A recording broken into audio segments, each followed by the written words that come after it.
On behalf of Carnegie Endowment, welcome all of you to this luncheon session with three of our best guests in this forum. I'm Jim Collins. I am called the director of the Russian Eurasian program, but really it's everybody else who makes me look good. Our panel today, I asked to talk about the topic of whether Russia is ready for change, and that had some deliberate implications. And so I thought we might profit from having one of the panelists who is extremely well known to most of us here in this town as the expert on the Russian media. Give us a sense for what the public media has been saying about U.S.-Russia relations over the last few months as we've gone through our election and the Obama administration has begun to form itself.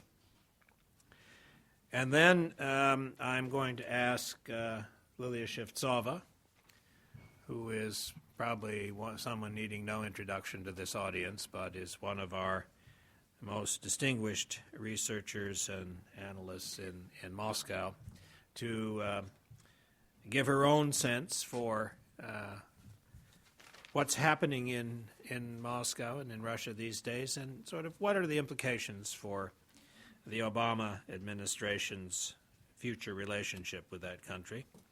And then I've asked the new director of the Moscow Center, Dmitry Trenin, to bat cleanup and provide his own commentary on the wisdom of his predecessors and also his own insights into the implications of the recent developments both here and in the Russian Federation. So I simply am going to welcome all of you. Thank you for coming. We will do the usual format where I've asked each to speak 10, 15 minutes, and then we will have a discussion with the audience when they're finished. So, Don, let me turn it over to you. Don Jensen. There or up there, it's up to you. I will, okay, let's do it right here. Thank you, Jim. Thanks for the invitation. Glad to be here with two friends and colleagues. As some of you know, I'm a great devotee of the Broadway theater, and in one form of Broadway theater called vaudeville, this, meaning what I'm doing today, is called a warm-up act. So let me make my remarks brief, and before I turn it over to Dima and Lilia, and I want to make my argument right up front, which is that, I do want to talk about Moscow's views of Obama, which I think are cautiously optimistic. Second, I want to talk or refer to, I think, something that's been lacking in some of the discussions around Washington in the last several months, which is the much neglected but very important role of the Russian domestic political situation as a driver of foreign policy. And third, to talk about what might be down the road, and in particular, I'm very alarmed at some of the possibilities for what they call abrupt discontinuities in a variety of issues, which I think might jar us out of our conventional way of looking at the bilateral relationship. Moscow views of Obama, I think, are not all that complicated. As I said, cautiously optimistic, defined by different people in different ways, and I think there are clear signals that the Kremlin wants to do business on ABM, on NATO, on START, terrorism, non-proliferation, Jackson Vanik. We all know the litanies. We've talked about this many times in this room. Some comrades, some Moscow observers, are simply just glad to be rid of Bush for a variety of reasons, being lectured to, hectored to, diversity of voices coming out of our White House, and so forth and so forth. A second group tends to have very realistic expectations. They are optimistic, but cautiously so, and I think very much want to do deals on all those issues I just mentioned. The third and more alarming, I think, is a group of observers who tend to be unrealistically optimistic, I hope. They talk about a more or less across-the-board addressing some of the issues, giving Russia much more of a free hand in the former Soviet space. I think they have unrealistic expectations about what can be accomplished with Washington. And most recently, and most profoundly, and this is not just something they have talked about recently, I think there's often a misperception in Russia about the extent to which the U.S. thinks about them, the extent to which the U.S. needs them, the extent to which they seem sometimes preoccupied with Washington and Washington's views in America and the world, and don't realize that Russia is for us, as we talked about with Dima last night, 6th or 7th or 8th on some issues. So Russia remains a problem in a policy sense because it's critical to a lot of it's important and a player in a lot of key issues, but it's not central to many of those key issues, and that makes it a very difficult thing to get a handle on, because Russia's interests, as they interact with ours, reach across the board. I should say, though, I think it's very clear from reading the Russian commentary on Obama that the cost for significantly better relations will be high, and high for us. And I think this is something I know the Obama administration is thinking about and talking about. I have long had, being a former missile inspector myself, great doubts about ABM, for example. But it's not clear to me that whatever deal we get on ABM ought to be a trade for something on Georgia or Ukraine. For me, this is too much of a grand bargain from my point of view, and I think some people in Moscow do want that. So I think their views of Washington in the transition are, as I said, generally positive. I think they're still refining the lens to a significant extent and haven't come up with a single point of view. They certainly are reading the CVs of all the people said to be linked with the Obama administration and trying to extrapolate, for whatever that's worth, what can and cannot be done about in terms of the issues they have on the table. Relatedly and also interestingly, I think the comments by the Russians on the international financial crisis are very interesting. They reflect a variety of points of view about who's to blame once you kind of get through the initial blaming Wall Street thing, where Putin, who tends to be very much more angry at the U.S. about this, compared to some of the others. And Medvedev has, I think, been relatively softer in terms of blaming the U.S., and it leads one to suspect, although I don't know, that questions about the course Russia has itself been following in the past 8 years might deserve some re-examination. This criticism, I should say, started before the financial crisis. You started to see some signs of misgivings about Putin's course right after the Georgia war, when in about 2 days a huge amount of money went out the door in capital flight. And the Usmanov media papers in particular were talking about blaming to some extent the Kremlin's policies for all of that. So I think, as I said, things probably will go, the Russians clearly want to do business. I think we should engage them in a serious way. But it's also very important to realize that they are, to some extent, I think, playing us. And I thought the optics the other day, where in the same few hours Medvedev talked about helping us with Afghanistan, at the same time as they were vetoing our air base situation in Kyrgyzstan, points out the extent to which they speak with a number of voices which we have to sort out, just as they often accuse us of speaking with a number of voices as well. My other points I'll go through relatively quickly. I think the whole discussion in the past few months in Washington about Russia's foreign policy behavior seriously underestimates the extent that domestic drivers do play a role. At home last night I wrote down about 12, but I will just give you 2 or 3. Regime preservation, I think, is very important. Power, in the sense of the regime as we understand Putinism to be, and thus this requires, to some extent, an external enemy. I think Lily has talked about this many times. The demonization of the West, to some extent, to justify its own authoritarian course, not only, especially to a domestic audience.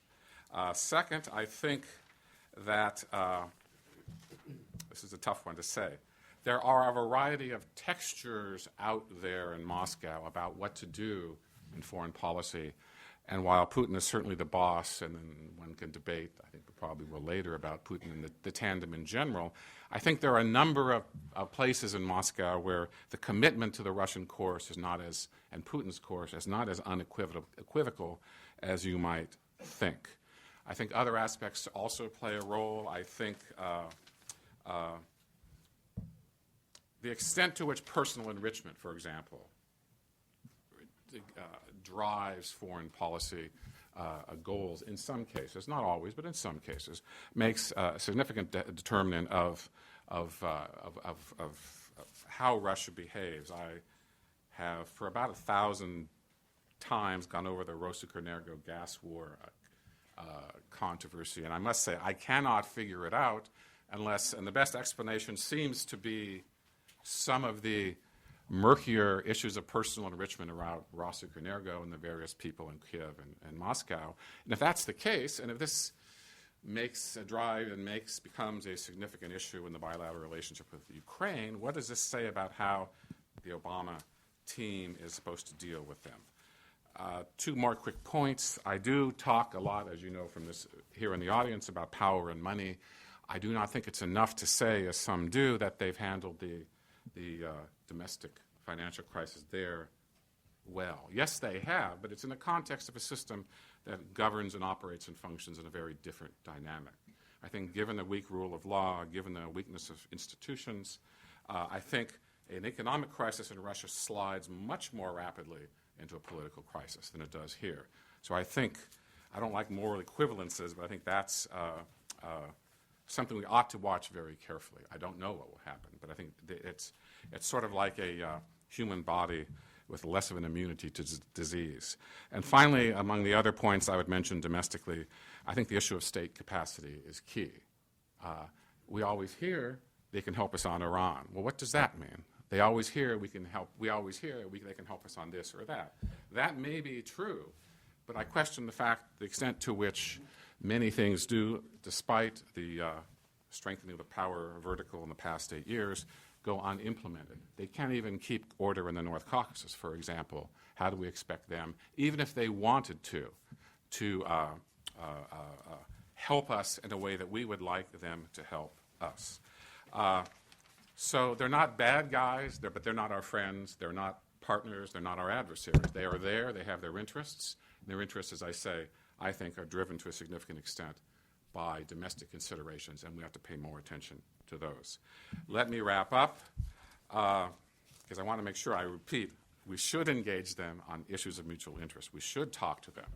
But the question I think Celeste asked last week at that wonderful lecture with Gadi here, what are the levers? Well, the levers are not rewriting their budget. The levers are not making it into Ohio. The levers are things like having a firm consensus about what our interests are, clearly communicating to them, making it clear that we do favor political pluralism and democracy without dictating how they should run their country.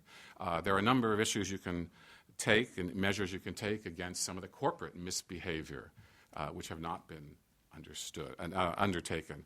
Monopolism by Gazprom, environmental issues, the need to improve corporate governance. These are not sexy things, but they do make a difference over the long term, because if domestic factors, as I say, make a difference, and I think they do, it does matter to the U.S., and it is in our interest to have Russia benign, cooperative, and so forth, even as we don't try to repeat the nightmare of the 90s, which the Russians understandably are aware of. Two more points, and I'll turn it over to the main act. I do think we ought to take account in the coming year or two about the possibility of sharp disconnects in the way things are going. First, I would say, is Ukraine. We talked about, I talked about this with Lilia before. I'm not sure it's a failing state or a failed state, but clearly the issue of NATO and the EU is now secondary to a lot of the other more fundamental things going on there. And if Russia wants, as some people say, a condominium in the former USSR, what does that mean in terms of our dealing with Russia? Is Russia going to push further into Georgia? I don't know. But clearly I think what some elements of the Kremlin want is a much more of a free hand to move there. I could go on with the list and so forth, and I want to conclude by talking about where the system seems to me to be going. I don't think the system as it's currently structured is, over the long term, sustainable. But that's not particularly helpful. I think the question came up last week about social unrest, and I think we all have this Orange Revolution model in our head. I don't think that's going to happen either, although I do expect social unrest. I do expect the elite groups to perhaps fracture under the pressure of things like the international financial crisis. But I would also very much expect a long-term, let's call it degradation in the system, which is going to be a rough haul for those both in Russia and also those of us who have to deal with Russia. Thank you. Thank you, Don. Lilia, let me turn it over to you. Thank you, Jim. And I want to remind my dear friend Don that, as far as I remember, the Rolling Stones went and started without any kind of warming up. Yes, okay. Well, if I may start with boring assertions, firstly. At least those assertions are very important for my understanding of Russia, and I hope that you'll be patient with me. So let me start with summarizing, firstly, the essence of my talk. I would give 4 assertions. First assertion, which in fact will coincide with what Don has just said. I don't believe that Russian system is sustainable in the longer run. At least hardly. It would be preserved through the next 50 years. And what is really interesting and curious and optimistic and encouraging now, that at least major part of the business elite and political elite, of the second and part of the first echelon surrounding the Kremlin, from my personal experience, they do not believe in the sustainability of the system either, because they perhaps understand that to preserve the system that is based on the rules of the 19th century, that is personified power, the fusion between power and property, and total lack of competitiveness, while this kind of system cannot guarantee not only stability, not only dynamism, but stability as well. But at the same time, when we are talking about the short-term perspective, like the perspective of 5-7 years, this kind of system can acquire or can get at least some kind of potential, which could be explained firstly by a lack of alternative. And when you don't have an independent media and TV, you can't have an alternative. And secondly, with lack of alternative in the minds of the Western world.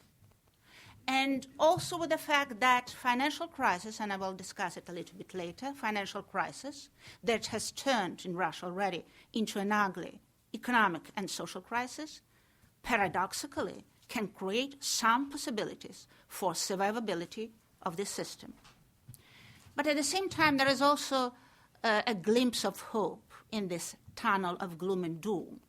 Last year, according to some surveys that were done by pretty intelligent and thoughtful people, and the results of the survey have been published on the www.liberal.mission website, 45.5% of the representative of the Russian so-called sub-elite, we are talking about people from the General Staff Academy, we are talking about deputy ministers in the government and also heads of the division in the Russian government, 45.5% of those people believe that the leadership is good for nothing, that the system and regime are good for nothing, and they express that the only hope for Russia and for the state and for the future of Russia lies with opening Russia to the West and switching to the normal, civilized Western rules of the game.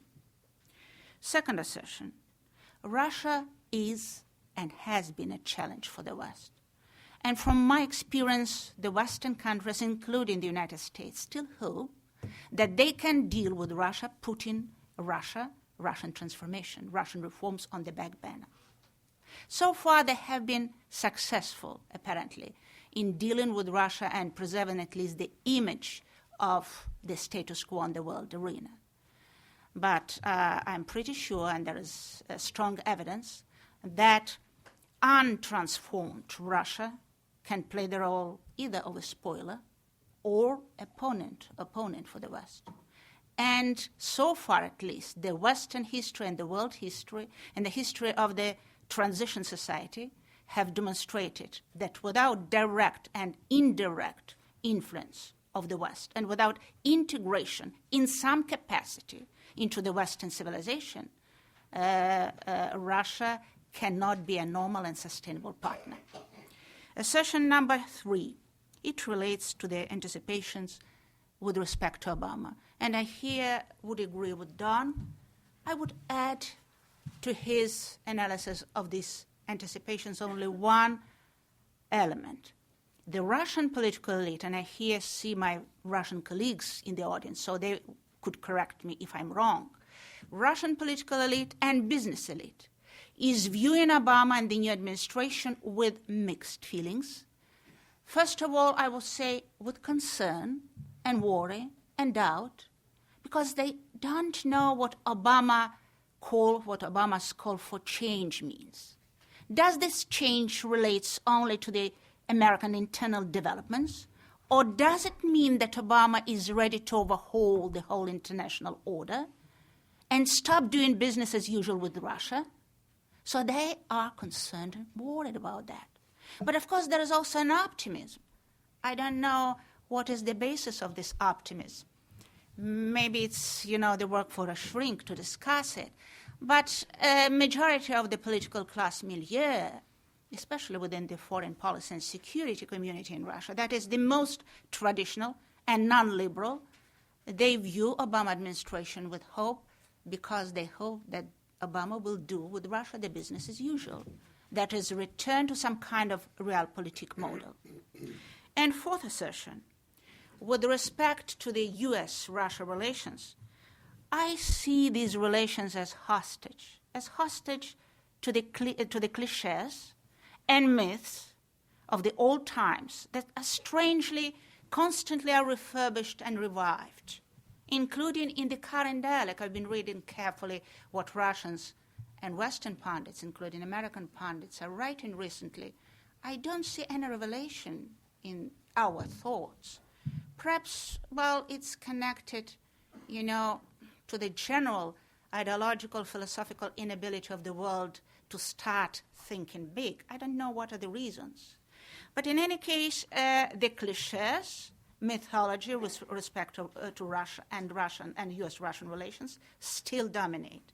And also, I would like to add to this that these relations have become the hostage to the way Russia has been built and has continued to self-reproduce itself, taking the American factor, the fact of America, as one of the most important factors or drivers to legitimize and consolidate its society.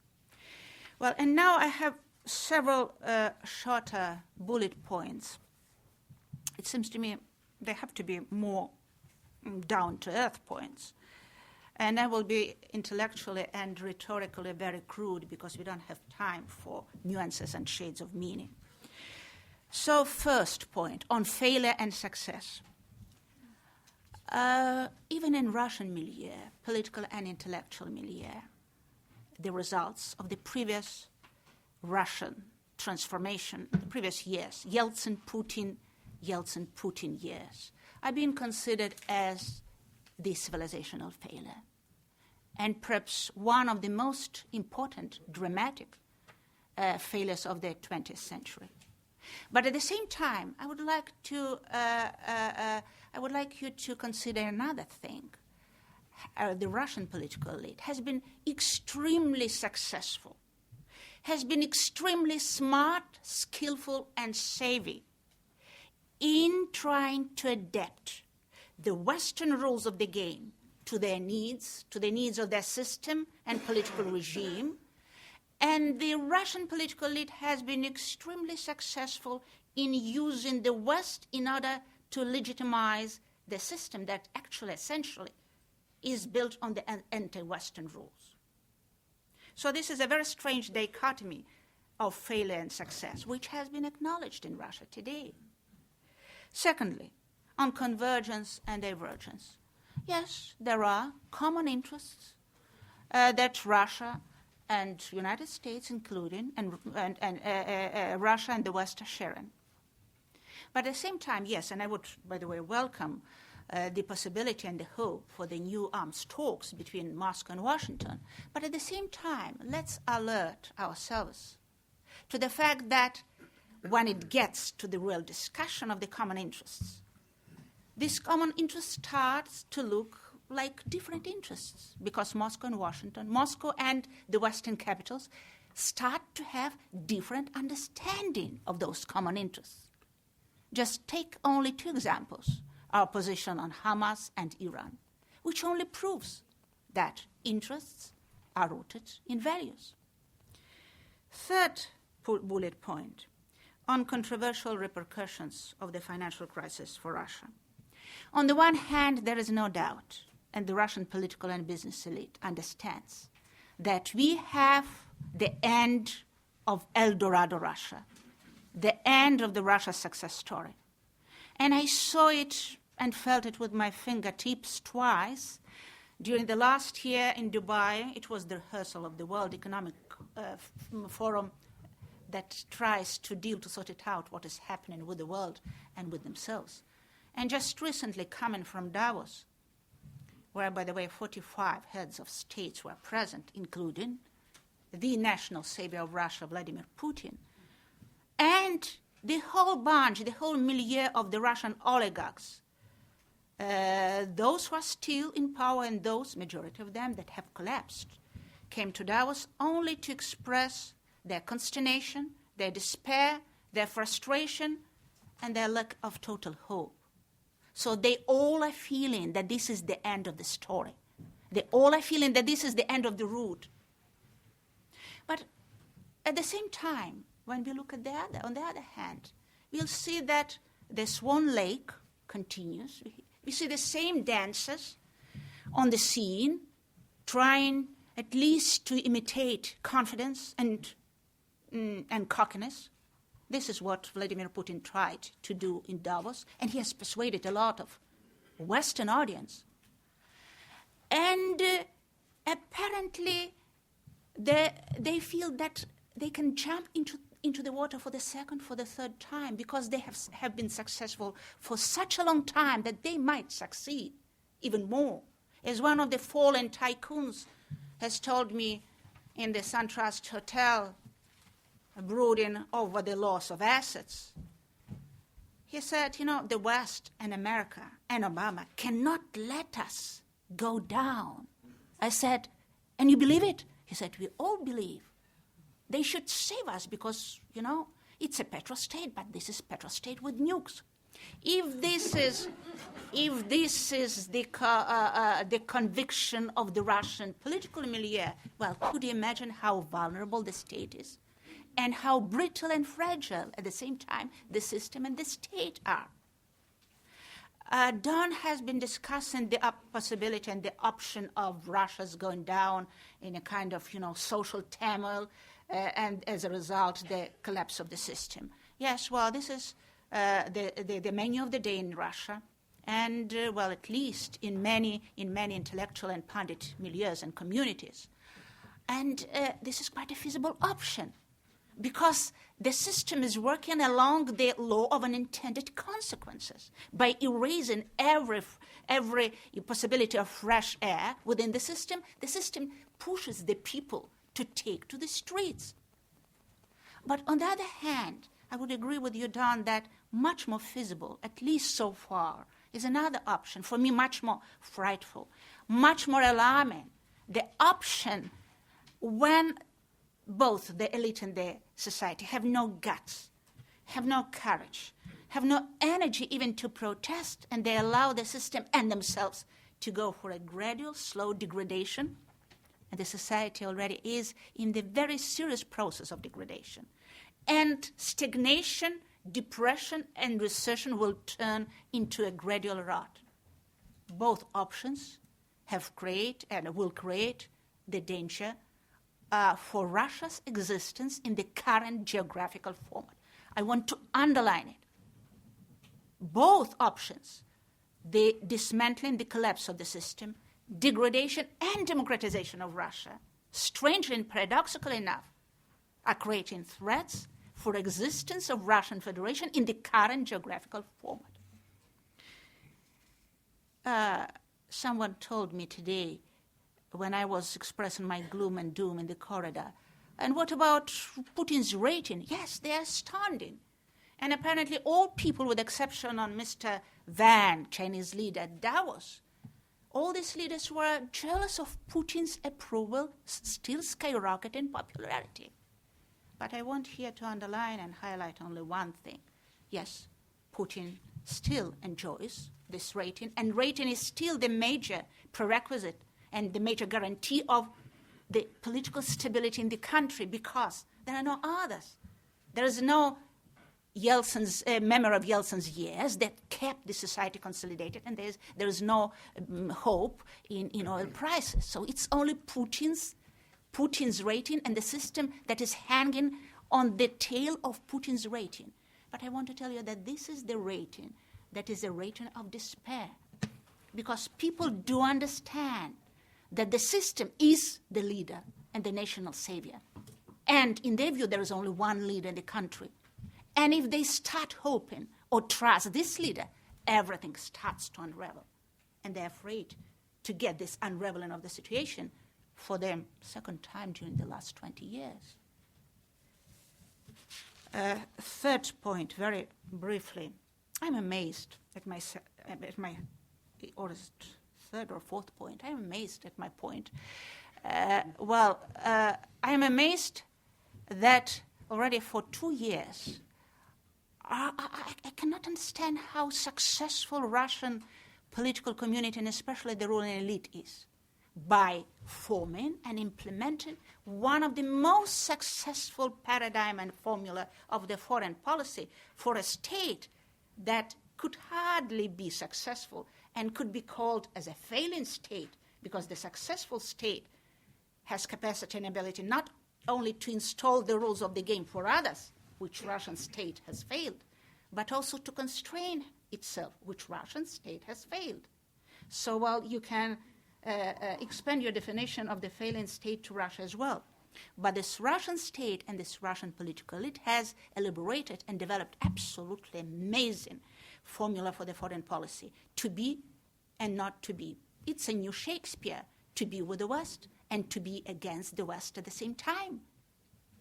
To be part of the G8 and to consider the West and, of course, the United States of America as the key threat and enemy. To be part of NATO and to consider NATO expansion as a threat to Russia. And to put Rogozin, this is absolutely unconventional trick, which says a lot about sardonic sense of humor of our leader, to put Rogozin to represent Russia in NATO. And the West doesn't know how to respond to this, to this play in two pianos at the same time, different music, Mozart and Beethoven. And what the West is doing, it's of course it's not proactive, but it's reactive, and it's kind of it's very strange how to react to this very strange beast to be that Russia offers, to be opponent and at the same time partner of the West. Point number, according to my Rand list, point number 5, on realism of the realpolitik. My hunch is, at least my conviction from those 2 Davos meetings, that majority of the Western political leaders and their experts and foreign policy representatives, at least during these events, maybe they are not representative. I would be very glad if they are not representative. But my conviction is that having no strategy for the West itself, the West has no other strategy towards Russia, with the exception of returning back to the old trick and mechanism that are known, and it's quite understandable. But my argument to the adherents of the new mode or new version of realpolitik, of realism, would be, firstly, realpolitik didn't work during the last 8 years. Secondly, it didn't bring any kind of reciprocities on the part of the West, on the part of Russia, and not a single trade-off which Steve Sustanovich, by the way, has analyzed this phenomena in his latest article in the Foreign Affairs. And thirdly, realpolitik is the God blessing for the Russian political elite. Because realpolitik on the part of the West, and especially Obama, the key partner, in the views of the Russian elite, is one of the most important key instrument to legitimize the Russian political elite and status quo in Russia. Next point, on the chances for idealism towards Russia. Well, in fact, I'm going to be crude. As far as I see, there are two approaches that are defined by two, it seems to me, antagonists, or maybe I'm wrong, Kissinger and Brzezinski. We know about Kissingerian approach. What about Brzezinski? It seems to me he was the first to formulate the formula towards Russia with an emphasis on the transformational value approach. Of course, I would prefer Brzezinski's approach. And I'm looking with great interest at what Francis Fukuyama is doing now, trying to find a new formula for realism plus new Wilsonianism. I'm wishing success to Thomas Karotas, who is trying to decontaminate the democracy promotional policy. My opponents will say, but there is no basis for realpolitik towards Russia. My answer would be, if you don't look for a new philosophy and strategy of the foreign policy, you'll never have the basis. But if you implement, provide, and pursue the policy that has failed, the policy that should have failed in 1914, because this was the burial of the realpolitik, the emergence of the Soviet Union only gave it a longer breath, then you'll be doomed again with the same result that you have now. And final, hope for Obama. Let me finish with hope for Obama. In the situation when the EU, one of the greatest, most dramatic, and most successful so far existential and civilizational projects in the world, when the EU failed to elaborate, to form, to pursue any significant common strategy towards Russia, America again, with its new political leadership, with its new administration, is so far at the moment the only hope that it could produce, invent, or think over about the new 21st century approach to traditional Russia that so skillfully adapts itself to the Western rules. Of course, hope, well, I'm keeping my fingers crossed, but I also understand that hope is always a delayed disappointment.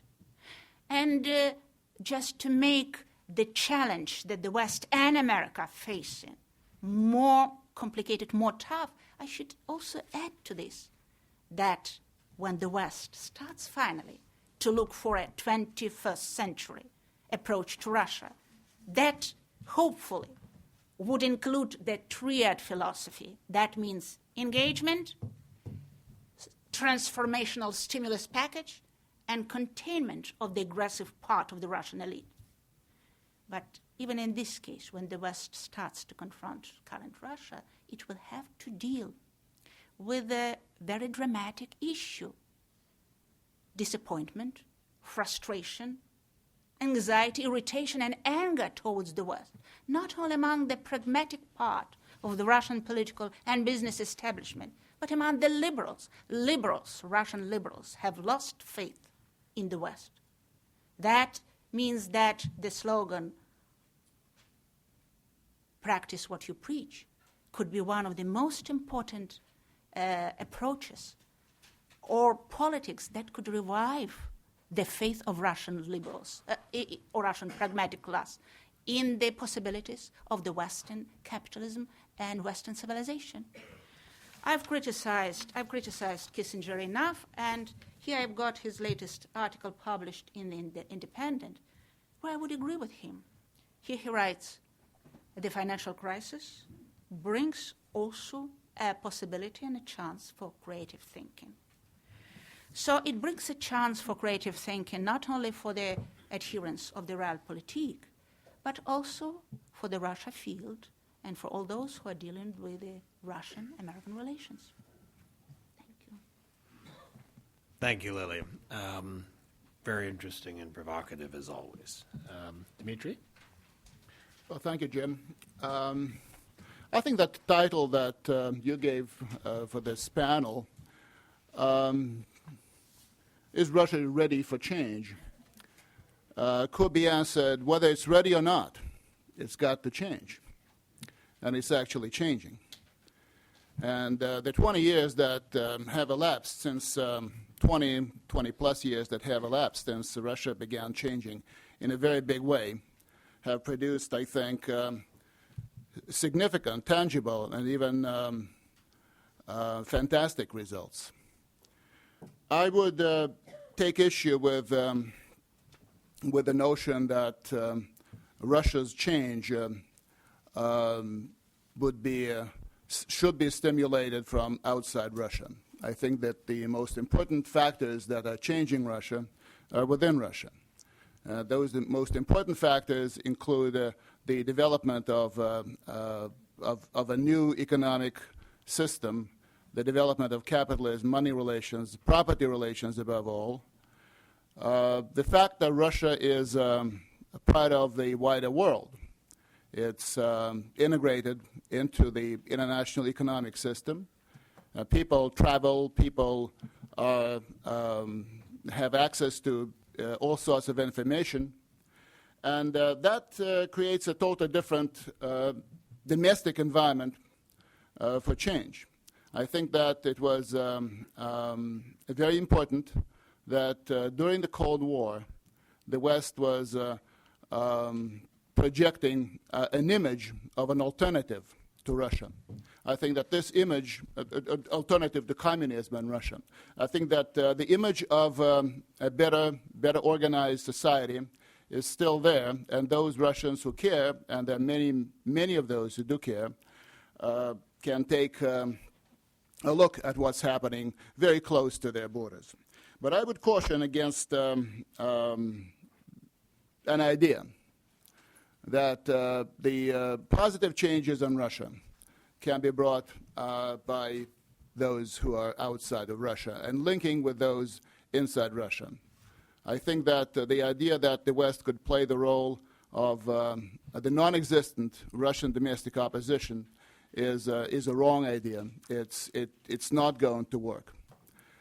I believe that Russia's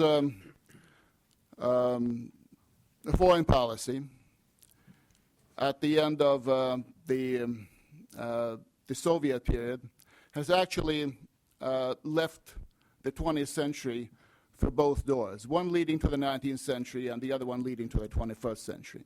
And what you see now is still an uneasy cohabitation of the two trends in Russian foreign policy, one looking backward very much, and the other one looking forward. And I think that it's interesting and intriguing that those two paths are being trodden at the same time and are often led by the same people. So watch Putin's performance in 2007 in Munich and his performance this year in Davos. It's the same person, and he is clearly not that changed, but he is much more confused than he even understands himself. The culmination of the 19th century path, I think, was the war in Georgia. And there was no issue for Russia last year, for the Russian leadership, that is, last year, that was more important than preventing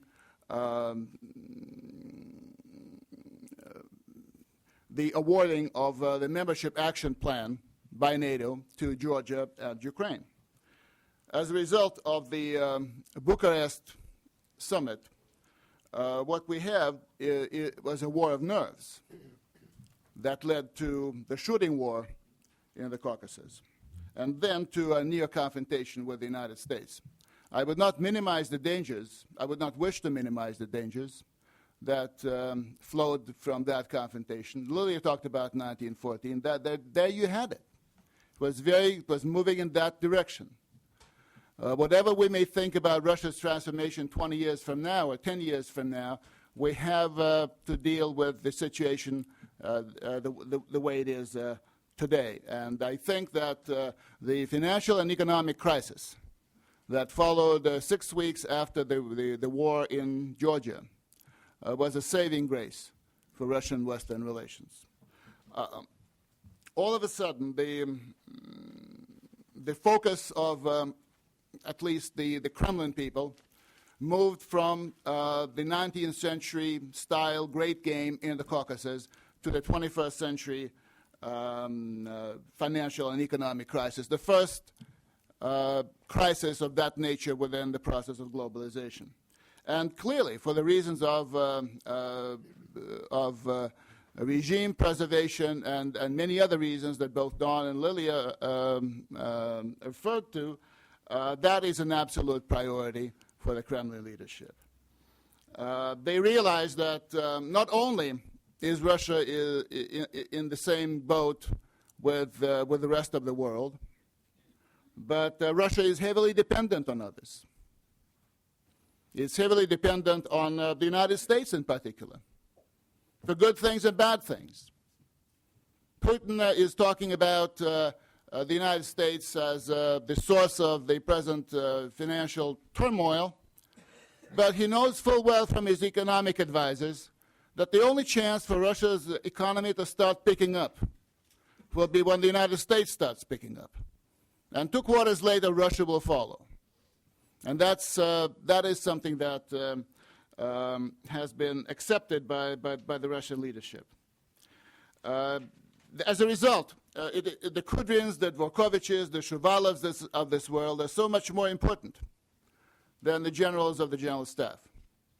And that's a reality check on Russia's foreign policy and Russia's relations with the West. There have been other reality checks, I think very useful. The idea that somehow Russia and China could form a kind of geopolitical alternative to the United States and NATO has been derailed by China's pointed refusal to side with Russia on the issue of Abkhazians and South Ossetia's independence. And that was not lost on the Kremlin leadership. If you compare the documents that the Foreign Ministry compiled last year or a couple of years ago, where China got a couple of paragraphs normally very positive on the prospects of that relationship, and you look at the more recent speeches and documents by the Foreign Ministry, you will see that China is actually reduced to one word within a paragraph. And that paragraph is devoted to all of Asia. So basically it says we have strategic partnerships with China, Vietnam, Mongolia, and South Korea. And then we have relations that are improving with Japan and a couple of others. And that is an interesting reality check, as I said. Another reality check has come from the countries in the former Soviet Union. And again, it was not lost on anyone in the Kremlin or the Foreign Ministry or any other ministry that not a single CIS country has recognized Abkhazia and South Ossetia. And that clearly sent the message that not a single country wants to be seen as Moscow's stooge, as Moscow's satellite. That, I think, is something that, again, led to some sobering up in the post-war situation. It was very rare for Russia that it had bad relations at the same time with both the United States and the European Union and many countries in the CIS, and yet that was the case in the fall of 2008. You can talk ad infinitum about how precious isolation is, how precious it is going it alone. But if you have to actually do that, you see that it's not a great fun. The Ukrainian gas crisis has destroyed Russia's reputation as a reliable exporter. And that crisis was, the way it was handled, clearly damaged Russia more than anyone else. The crisis has also led to a reappraisement of the issue of investments. It's one thing to say that we do not really need foreign investors because we don't really know what to do with the money, which was the case back in 2007. And it's quite another to see money flowing at an astounding rate out of Russia, and your gas production stagnating and falling, and there being no chance of that improving if you do not secure foreign investments. And that, I think, has suddenly become a priority for the Russian leadership. The Russian leadership, I agree with Don that they will be quoting a price now for any relationship, and any new relationship with the West. They are a revisionist, they see themselves as a revisionist power that wants to have new rules, to establish new rules of the game. They want a new deal with the West, and I think that the Manas episode is very telling in this situation. Yes, Russia is not interested in NATO or the United States quitting Afghanistan. That would land Russia with a situation that Moscow would find it difficult or impossible to control. Yes, Russia is interested in the coalition achieving its stated goals with regard to Afghanistan. Yes, Russia is prepared to give certain assistance in terms of supply routes across its territory to Afghanistan. But the message from Manas reads something like this. From now on, you talk bases in Moscow. Next time General Petraeus goes to the region, tell him first to stop in Moscow, do the deal, and then fly on to the various capitals in the region. That seems to be the idea. That seems to be the Russian government's view of how relations between Russia and the United States should now be structured.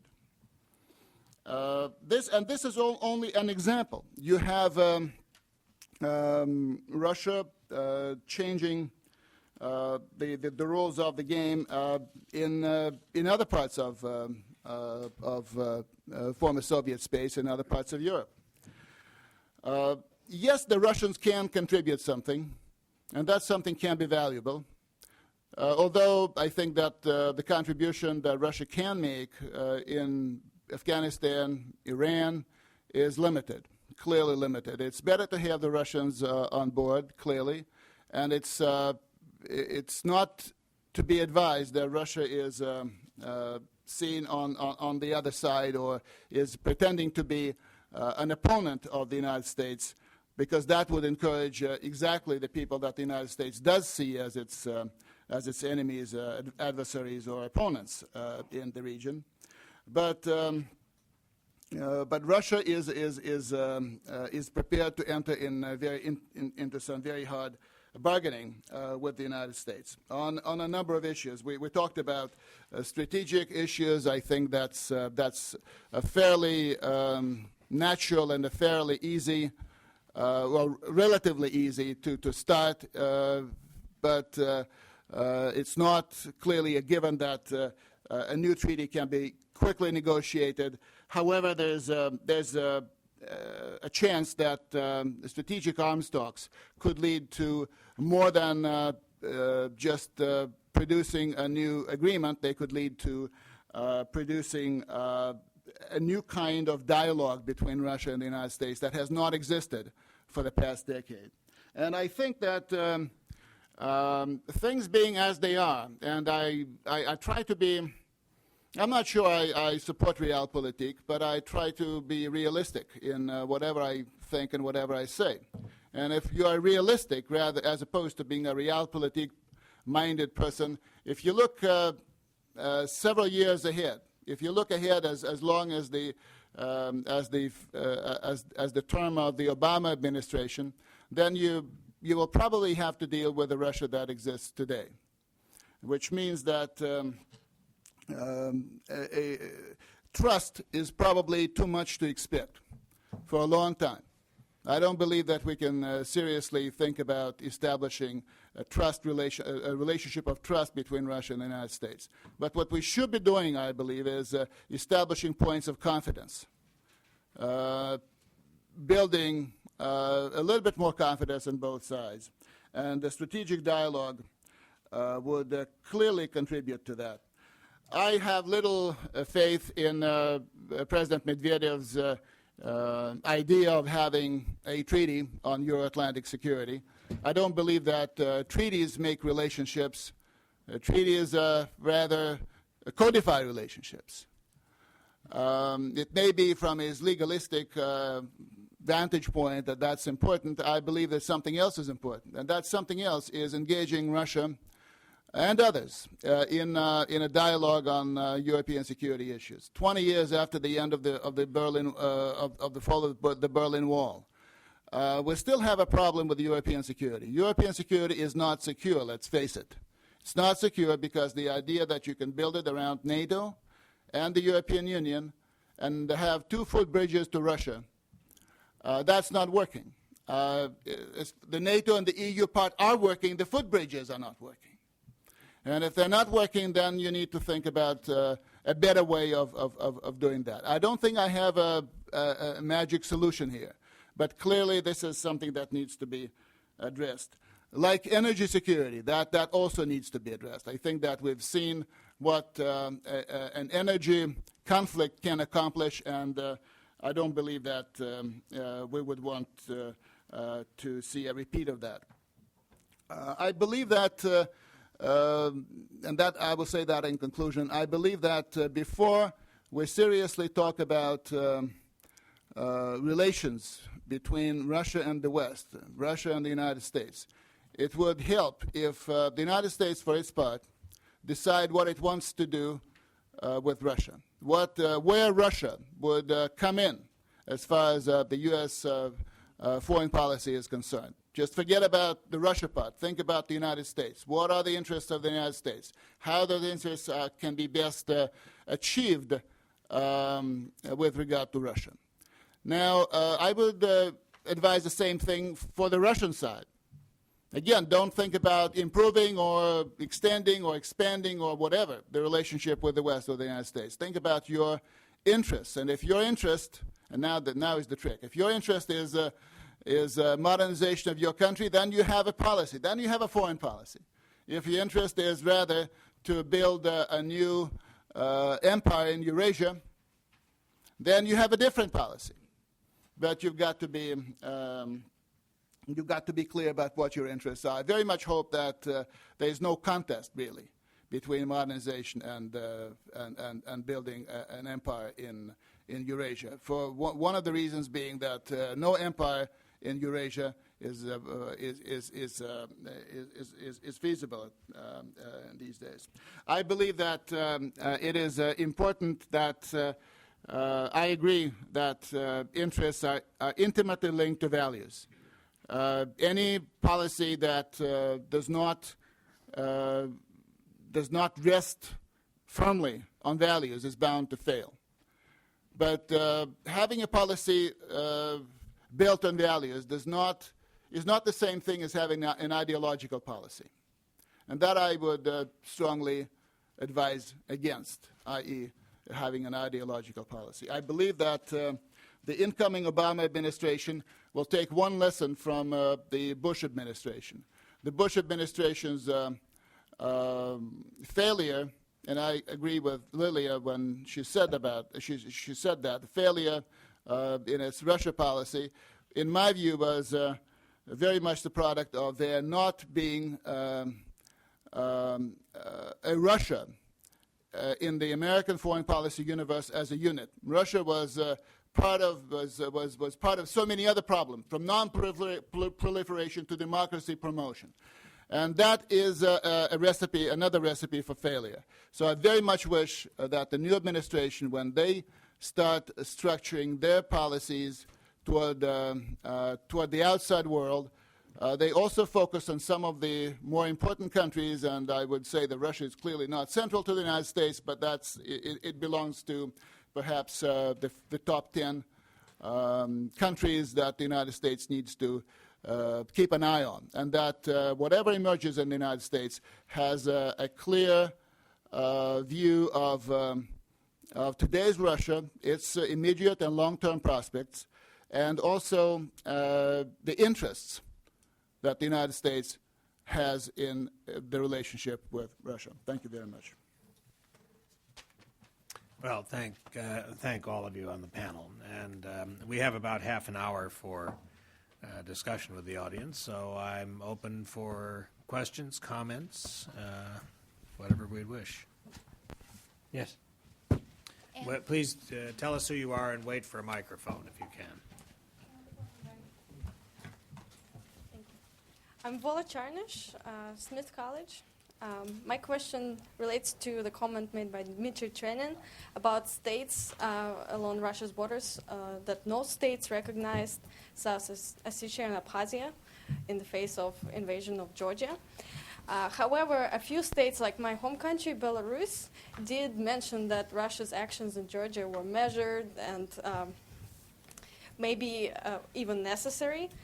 I feel that Belarus, for example, did it because it's currently experiencing severe economic crisis, and Russia gave it a big loan, which came ahead of the IMF loan. So I feel that after Georgia invasion and in the face of economic crisis, many countries along Russian border are looking cautiously toward the West, even the countries that haven't been doing this before. So what could U.S. do to encourage those countries and maybe be more engaged in the region without provoking another situation like the one that happened in Georgia? Thank you. Well, I very much hope that there'll be no repeat of the Georgia situation. I won't go into detail about that. I think that Russia's response and Russia's action in Georgia was, I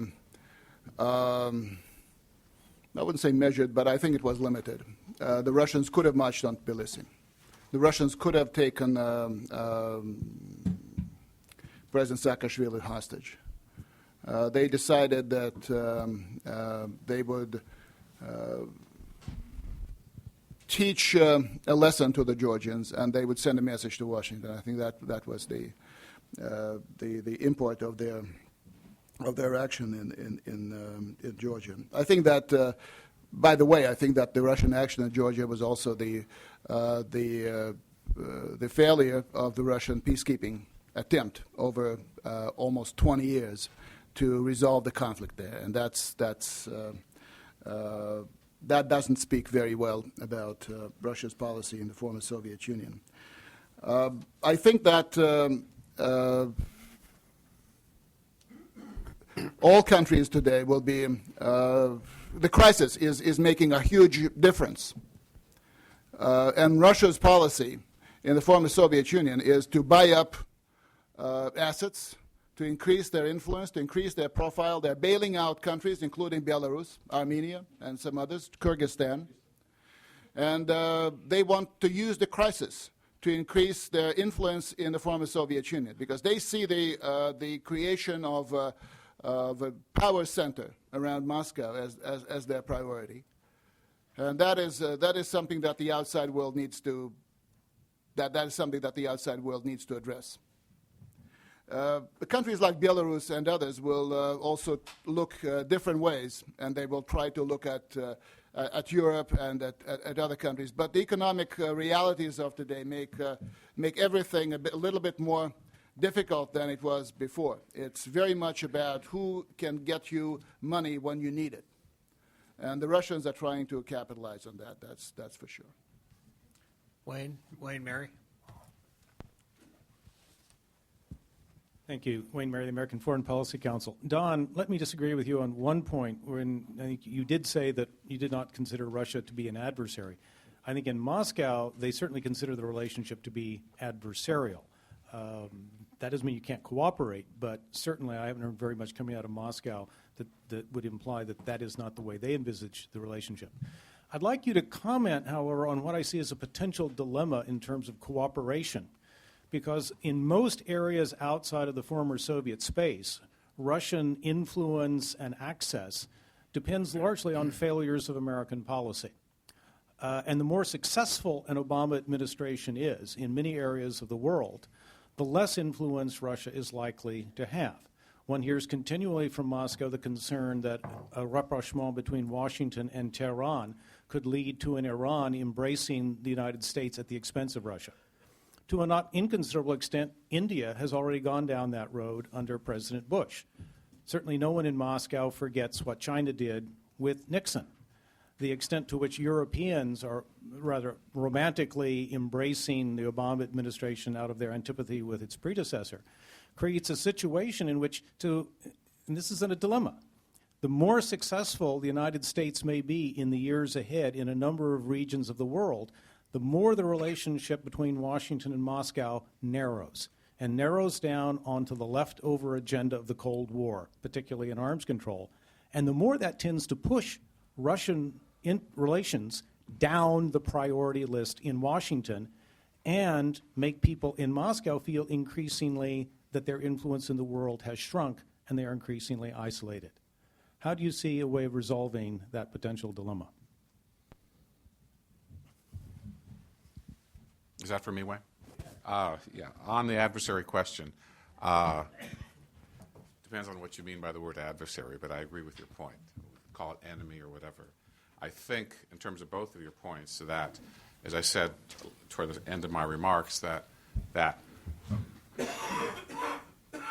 Kremlin is instinctively anti-American, and they need the perception of an American, whatever, we can use the A word or something else, as a way to justify their own rule. And that makes absolutely, as you say in your second point, cooperation very difficult.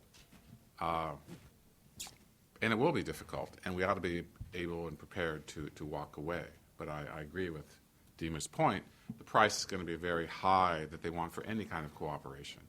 And I think we have to be prepared to speak with one voice, strongly, firmly, and be prepared to walk away from the table. Yes.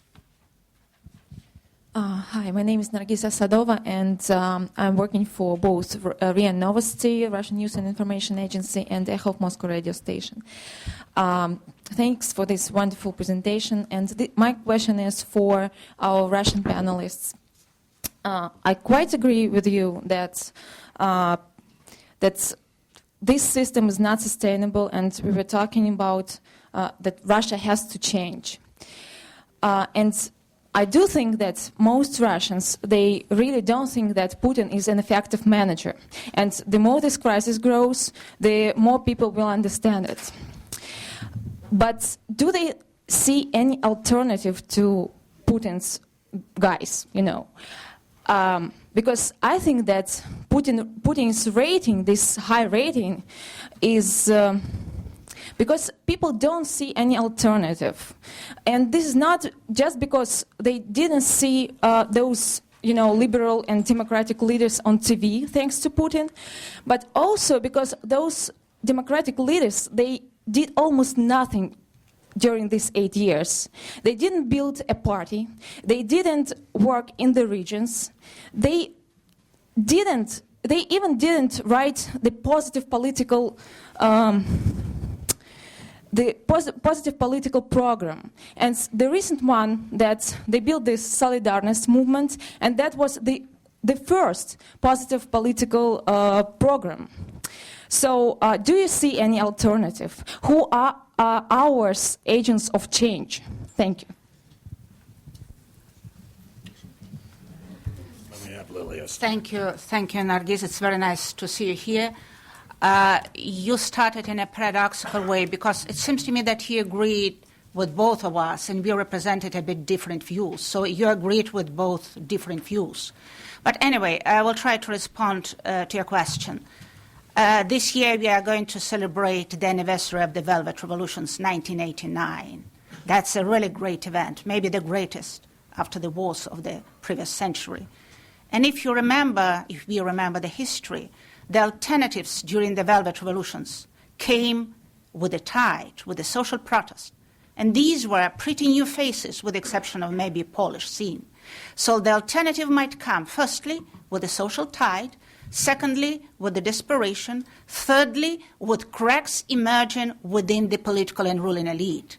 And the best and the most effective, absolutely the most successful transformations have happened in those countries where the elite have cracked and the pragmatists were supported by the tide. So even in the situation when the TV is controlled, we cannot totally ignore the possibility of re-emergence of the situation. Remember 1999, 1991, when even Mitkova started to disobey the orders. It takes only one person to start to disobey. Simply, remember the Orange Revolution as well. So I wouldn't say this gloomy, I would make these gloomy conclusions about our future. I'm not sure that the tide will bring the faces that we know. It never happened before. Well, I would add to that the crisis is a wonderful thing, I believe. In the situation where the system does not change from above, change will come from below, or from everywhere, and that's the crisis. I think that the crisis, although it's painful, and though it threatens to wipe off some of the gains of Russia's transformation, it still has the potential of clearing the barriers, of pushing the process of transformation through against the opposition that otherwise would be insurmountable. I believe that today in Russia, just about everyone who is anyone is in the tent, which means that the change will come from within the tent. The tent is so large that it includes modernizers as well as reactionaries and lots and lots of people. So I think that the change will come under the pressure of the crisis from within the establishment, if you like. Putin's rating is that this is, as I think many of you know, this is not a judgment on his performance. This is more of an expression of yearning for stability. You don't have institutions in a country like Russia. Or you may say that, we doubled the number of our institutions overnight when we had the Medvedev elected. So we had one, now we have two. But that's still not enough, right? So institutions will become more and more. There'll be more and more pressing. There's more and more pressure for institutions, for the rules, and the crisis, I think, will sharpen things up. The alternatives, I agree with Lilia. The alternatives will be aplenty. There are a lot of people within the tent, and there are some people and some forces outside that are being, pushed up by the crisis. You have this social movements, if you like, micro or medium sized, but social movements emerging in Russia. The country is prepared for quick march. I think is getting ready for that. So there will be agents of change. I do not see Russia's change, Russia's transformation being stopped. No way. I think, if anything, the opposite is true. Andrei? Thank you. I also have rather remark than question. I noticed a dialectical contradiction, as they said in Soviet times, in Dmitri's presentation. And I think it's a fundamental contradiction in Russia-US relationship. Dmitry began with stating that Kremlin faced the reality check, including reality check on the post-Soviet space. And then he explained us in his interpretation, very just interpretation of Mana's incident, that main signal of Moscow to United States is that you recognize that post-Soviet space is our backyard. So it's very far yet of this reality check. And I think that it's the main problem in Russian-U.S. relations, because Kremlin can't understand that its problem in the post-Soviet space are not Bush or Obama. The problem is Lukashenko, Nazarbayev, Bakiyev, and others. They just don't want to become a Moscow backyard. And I am sure that Kremlin will be very disappointed by Obama also, because Obama can't deliver them what they want, their domination on the post-Soviet space. I know that maybe the United States would like to do it for the sake of some great thing like so-called help in Iran, non-proliferation, and so on, and sell out their democratic allies. But they just can't do it. They can't deliver it. And until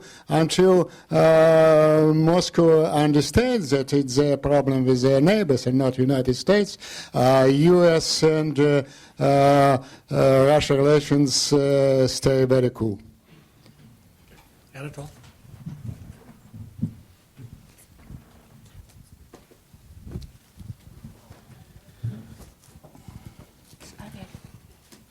I mean Ariel.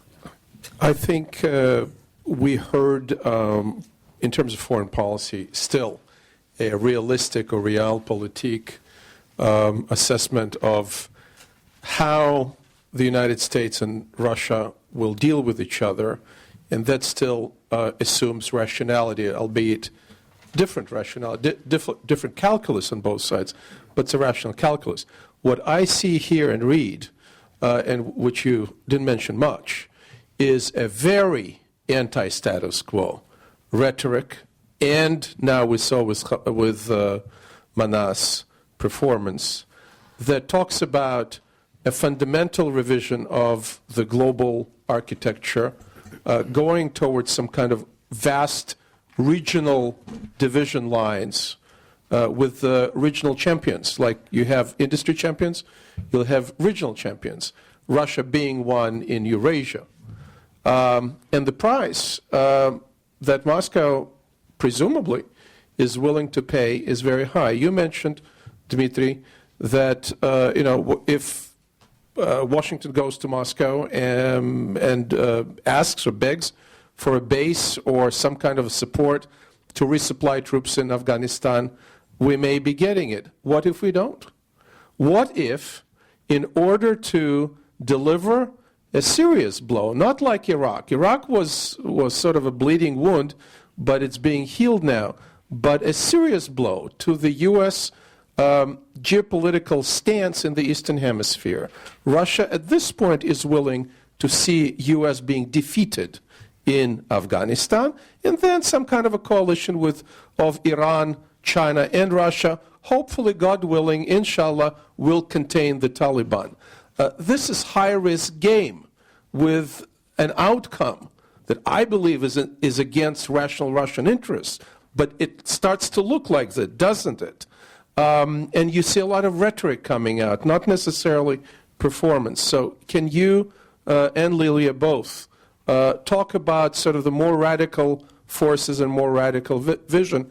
And I just hope that the economic crisis will settle things a little bit and prevent them from taking place in reality. Thank you.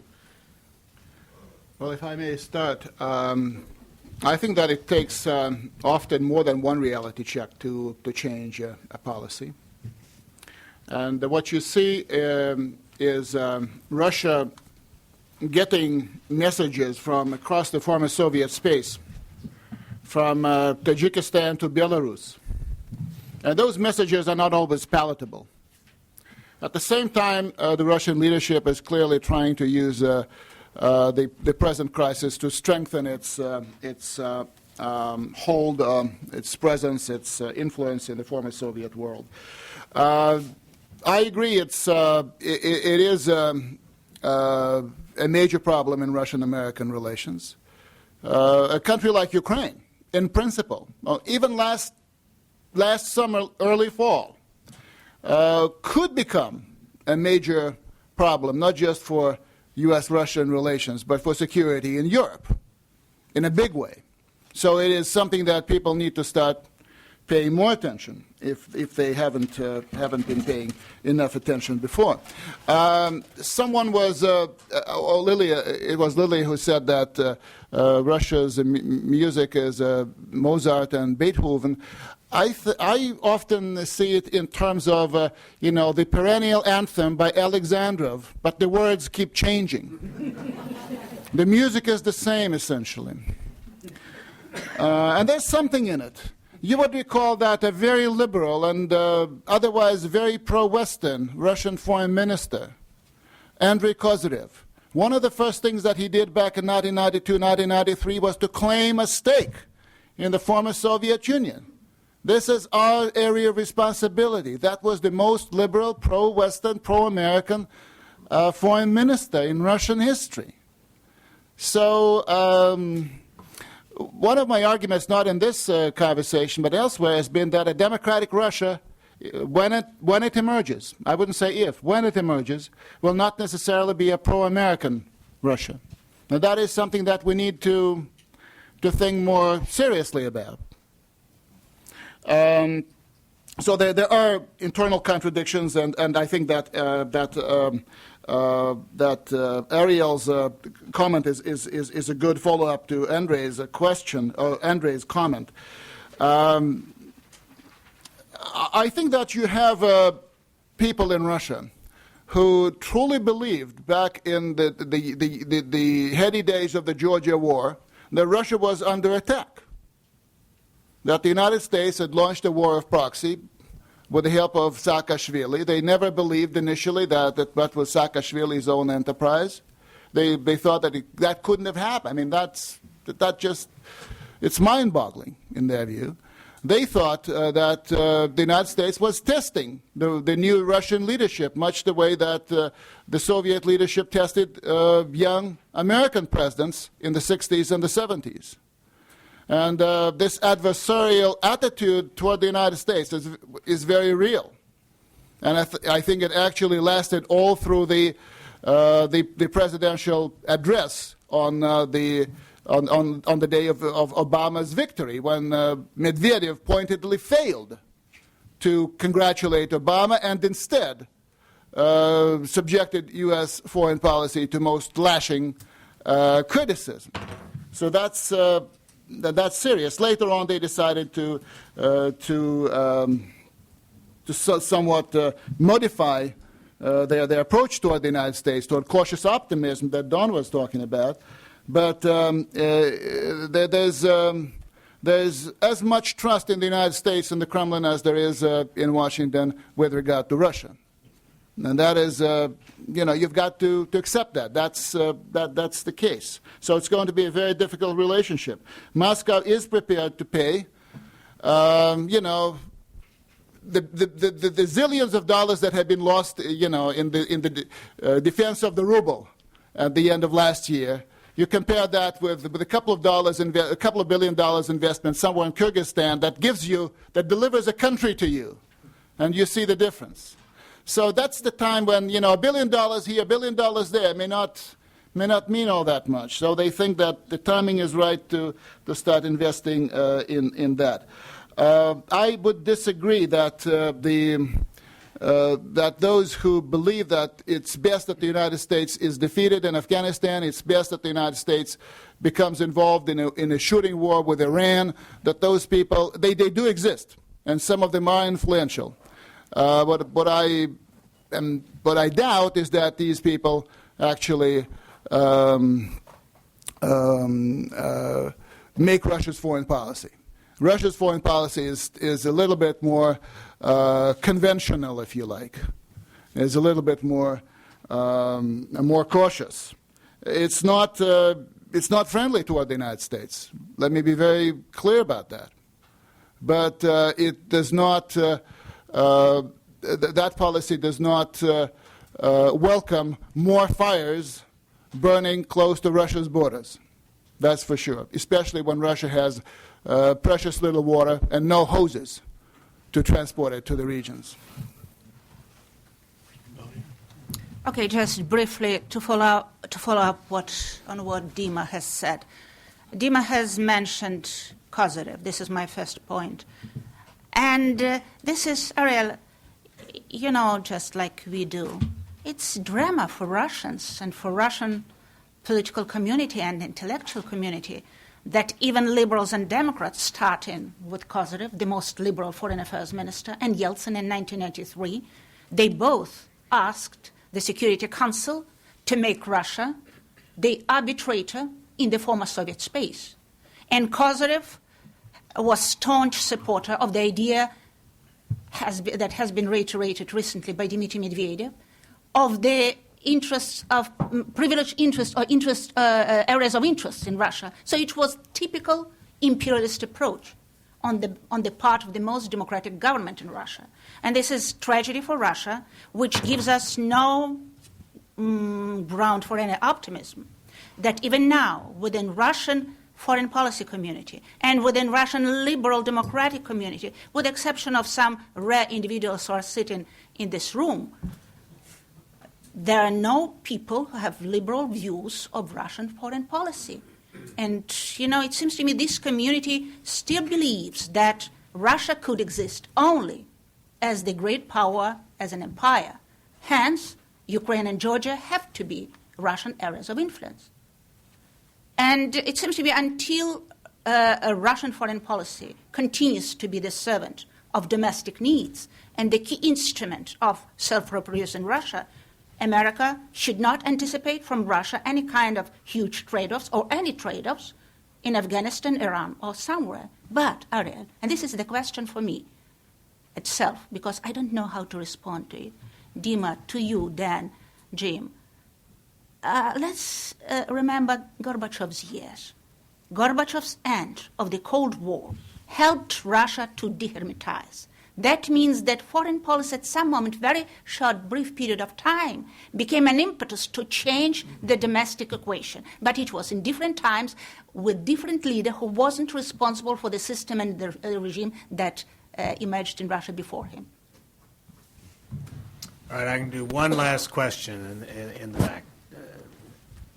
Yes. Mike Halsell, Johns Hopkins. Terrific presentations.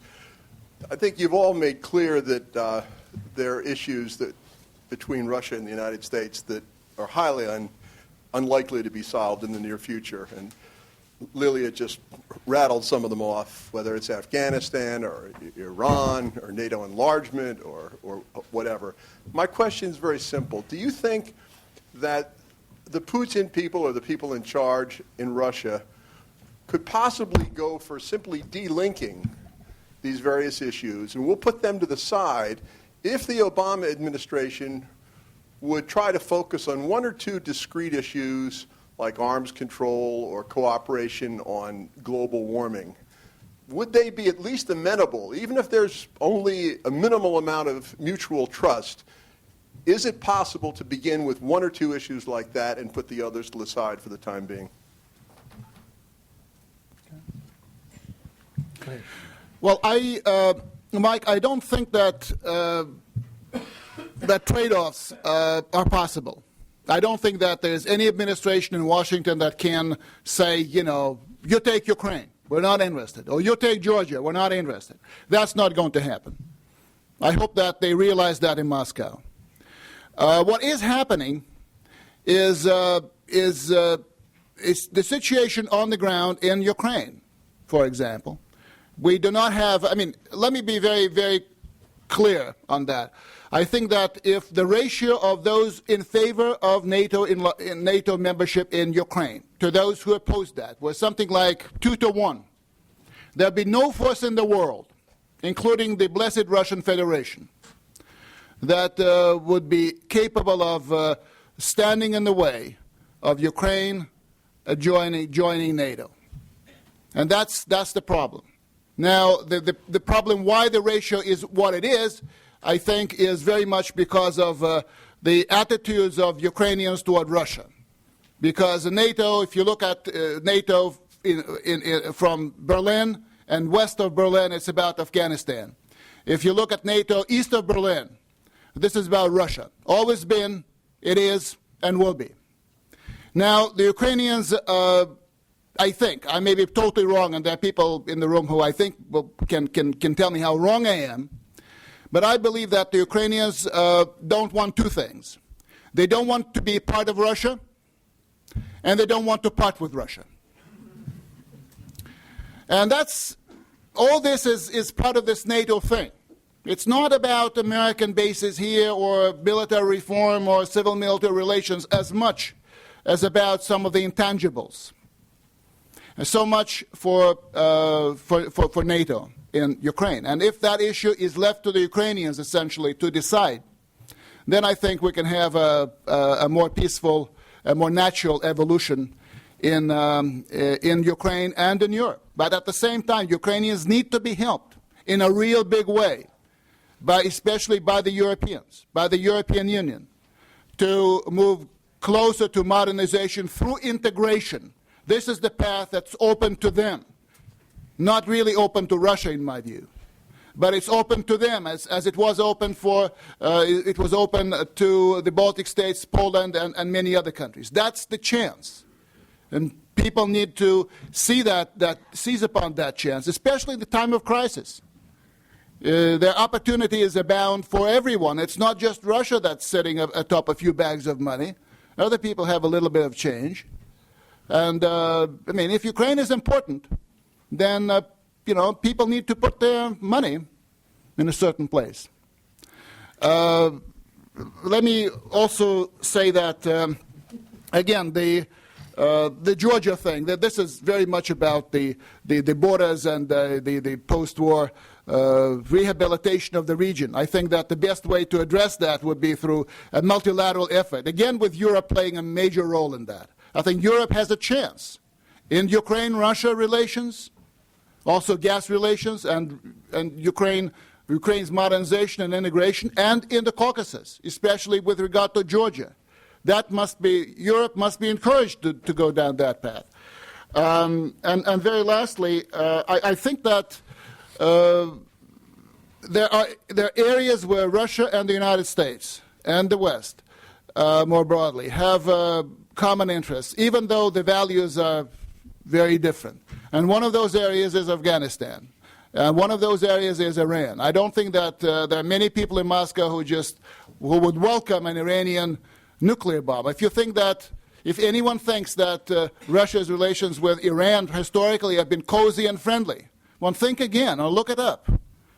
The first thing that the Russian boy or girl learns at school is that the entire embassy of Russia, the Russian Empire, was wiped out, everyone killed, massacred, because the ambassador happened to be a famous playwright, and everyone reads his stuff. And people remember that. And people in Persia have their own memories of the Russian Empire and the Soviet Union, Stalin, and all that. It's a difficult relationship. But what I think is in the United States' interest, that the bad boys in Tehran do not use the Russia factor against the United States. That Russia does not serve as a pretext and encouragement for doing bad things. Russia has joined the Common Front in North Korea. That helps very much to deal with the North Korean problem. And the problem is still there, but it helps enormously. Imagine that Russia were the odd man out. I don't think that anyone should wish Russia to be an odd man out on Iran. I think I talked too much. Lilia, last word. Well, just quickly, Mike, I don't think there's any package. If a year from now there's a stalemate in the Ukrainian elections, the system seems to be stopped or stuck, and the Russians decide to do an assertive move in eastern Ukraine, I don't think there's anything, global warming, a dubious anti-missile system, anything, even piled on top of each other that would dissuade them from doing that. Last word. Well, just to follow up on what my friends have said and responding to your question, seems to me we need to remind ourselves about the nature of the Russian political class. In fact, this is a rentier class that has dualist ambition and agenda. On the one hand, they would love to have constructive and benevolent relations with the West because this is where they've been incorporated personally and as a corporation. On the other hand, they would like to close Russia for the West, for the Western influence, and proceed with the Russia besieged fortress. This dualist nature of the Russian political class creates possibilities for tactical trade-offs with America and with the West. But these trade-offs, in their view, cannot undermine the logic of the traditional state. And could we somehow change this paradigm?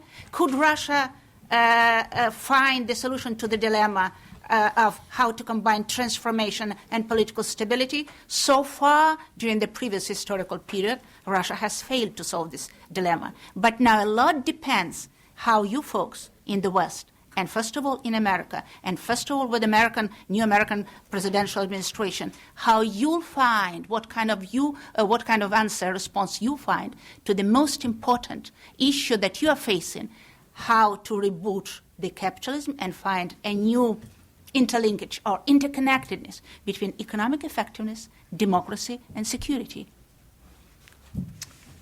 All right. We really have come to the time when we have to go, so would you thank our panel? And